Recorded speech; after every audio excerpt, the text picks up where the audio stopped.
segala masalah yang berlaku di kalangan umat manusia, untuk membuktikan bahawa Islam bukan sahaja membawa keamanan, bahkan Islam membawa rahmat kepada seluruh manusia.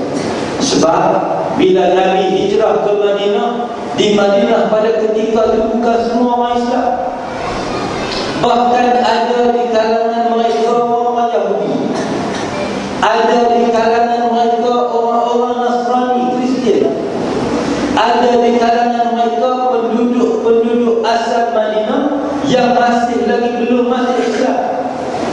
Tetapi Islam mampu untuk mengurus, dan perundangan Islam mampu untuk memberikan keadilan dan keamanan kepada seluruh penduduk Madinah. Bahkan bila negara Islam berkembang, Islam mampu memberikan keamanan dan rahmat kepada semua.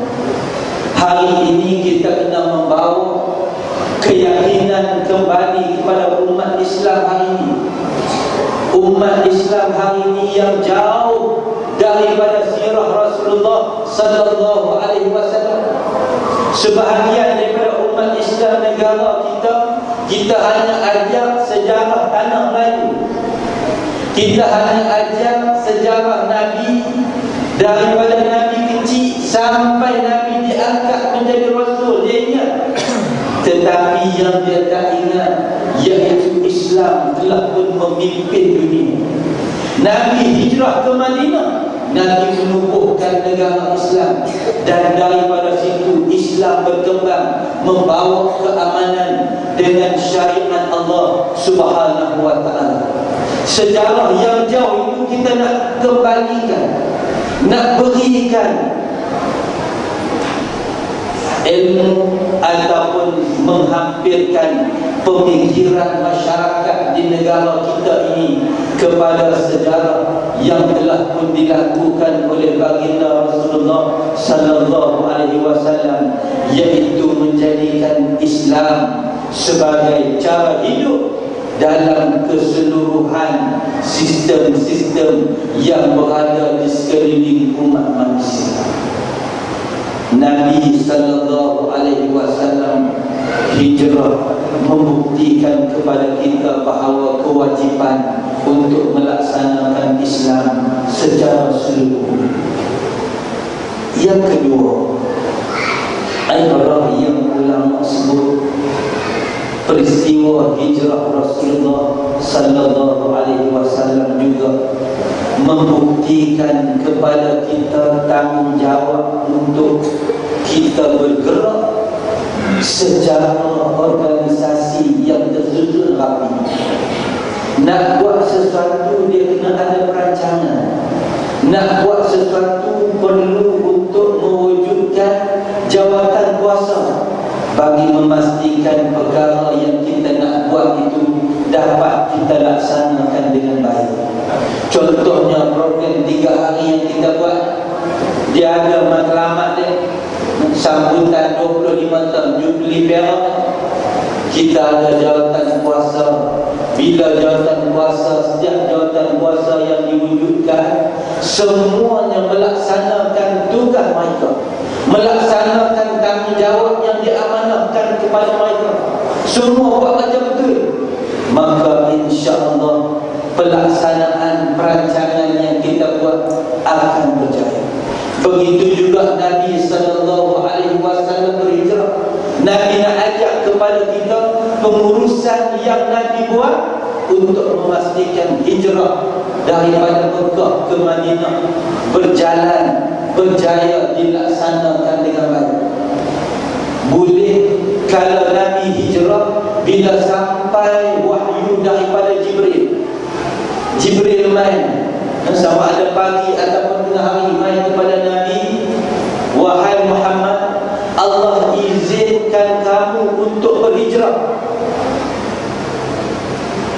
Bila Nabi dengar Allah izin untuk hijrah, boleh.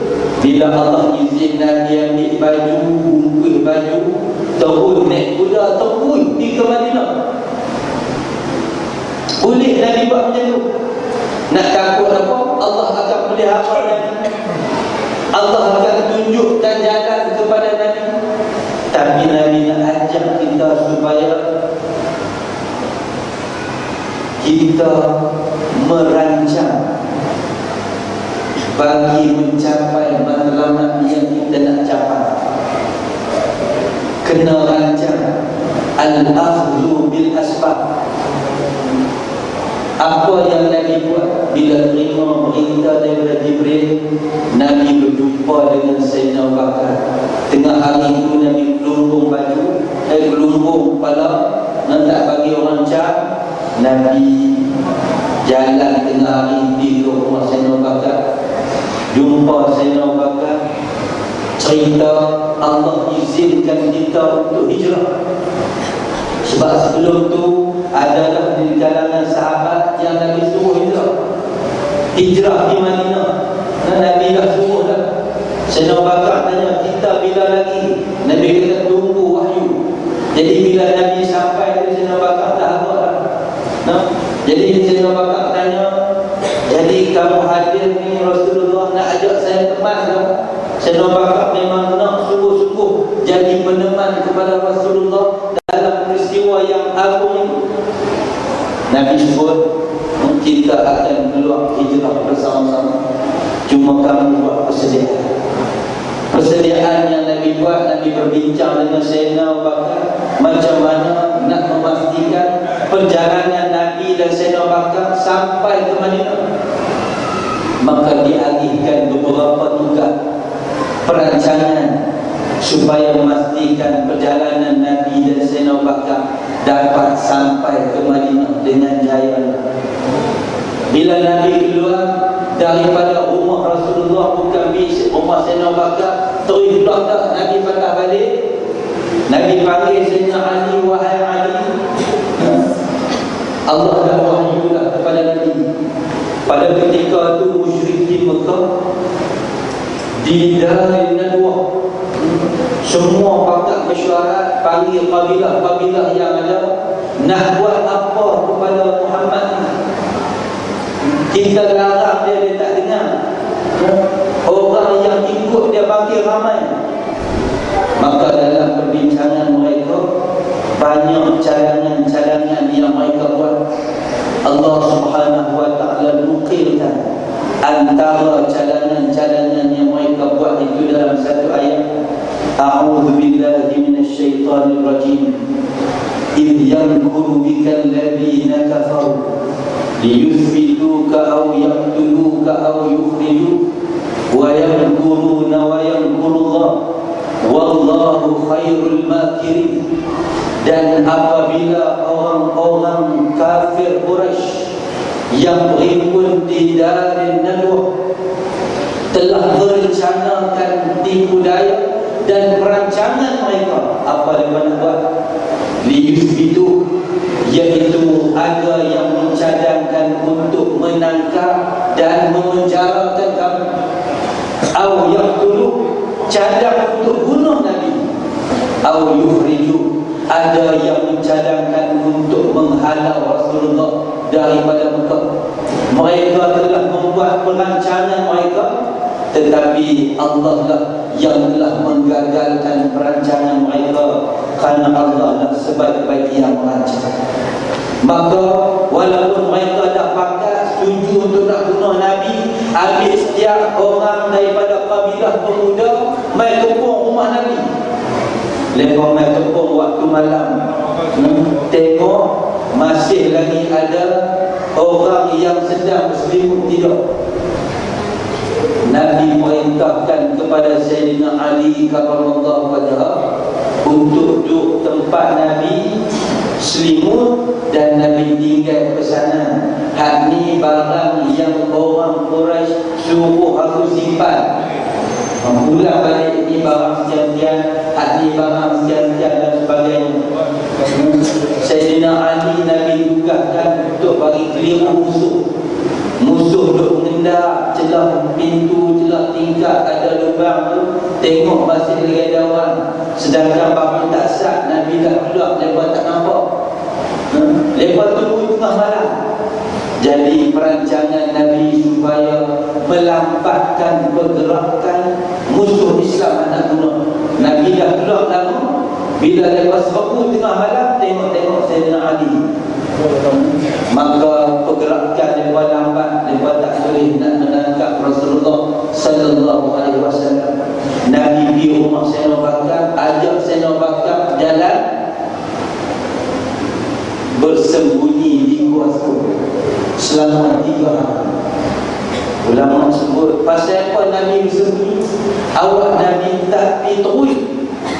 Sebab kalau Nabi pergi terus, sudah pasti mudah dikejar oleh musuh-musuh Islam. Mereka mudah kejar. Mereka tahu jalan Nabi buka. Mereka ambil kuda yang hebat-hebat, ramai, semua pakai pergi. Sudah pasti mereka akan mampu untuk memintas Nabi. Nabi duduk di Gua Sur. Maka bila Nabi SAW duduk di Gua Sur, tujuan dia supaya Nabi dapat tahu berita-berita tak mana orang Quraisy mencari. Hari ini hari pertama mereka mencari ke mana, esok mereka nak mencari ke mana, apa berita yang mereka dapat, supaya berita-berita itu sampai kepada Nabi. Jadi dalam masa 3 hari mereka cari tak jumpa, maka sudah pasti mereka akan berputus asa. Abang tak mungkin Nabi dah jalan jauh bila dah melebihi 3 hari. Tak mana berita-berita itu Nabi tak dapat. Nabi telah pun meminta rancangan awal kepada anak Sayyidina Abu Bakar yang bernama Abdullah bin Abu Bakar untuk setiap pagi pergi ke pasar tengok macam mana perancangan orang-orang Quraisy. Lepas tengok dengar mai habaq apa berita dia. Kemudian duduk 3 hari tak makan. Yang menyediakan makan anak kepada Sayyidina Umar, nama Asma binti Abi Bakar, menyediakan makan daripada rumah, mai bersembunyi balik batu, bersembunyi balik pokok supaya orang Quraisy tak nampak, hantar makan kepada Nabi dan juga Sayyidina Abu Bakar. Bila jalan, anak Sayyidina Abu Bakar jalan, Abdullah jalan, Asma jalan, sudah pasti ada kesan atas padang pasir. Bila kita jalan atas pasir ada kesan, ada tapak kaki. Maka Amir bin Quhaifah